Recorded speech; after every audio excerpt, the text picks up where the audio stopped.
Oh, that like with this us being in the Hall of Fame thing, there was a mix-up. It was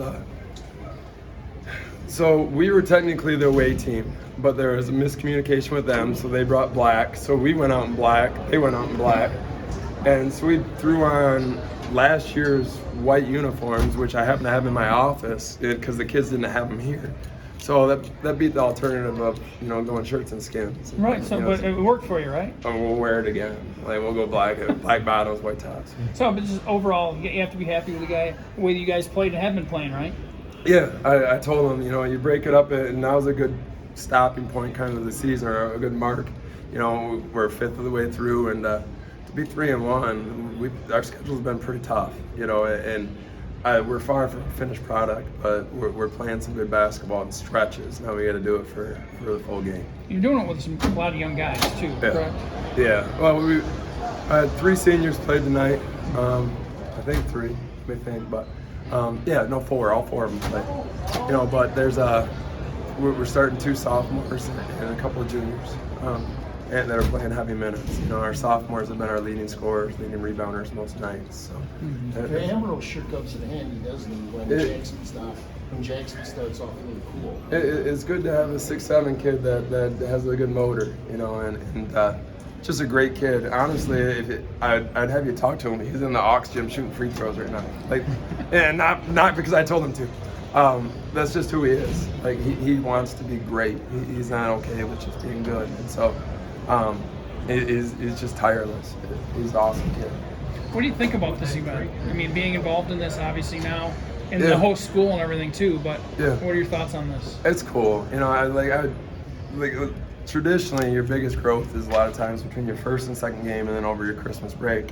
And so you can tell the kids that, and you practice and practice and practice. But when you don't play till after the new year, practice gets pretty dull. So being able to get ready for this and have this, at that something to work for is great. And obviously, I'm new here, but we had a really cool facility, really cool place. Being able to host this event, I told our kids, I said, there was years I came and Reeths-Puffer wasn't in it. And so a testament to them to get the program to a point where they can be here. And now let's keep growing. You guys, we're up 8, I think it was, maybe even 9, and in a situation where ideally you probably slow down, it seems like you guys almost don't have that in your DNA. Did you have to talk them down a little bit? There was 3 or 4 possessions where I thought, if we can get a stop, we can kind of break this open. And credit to West Ottawa, they came down and made a 3, or they got an and one, or just a bunch of big shots. And that's such a catch-22 sometimes in terms of really putting on the brakes, because then I think you get passive, and then you're playing defensive rather than attacking, and so sometimes it's go get a layup if you can. And then we took a 3. I wasn't super excited about that, but we're gonna be in those scenarios. They're just gonna make us better to be able to have to handle against pressure.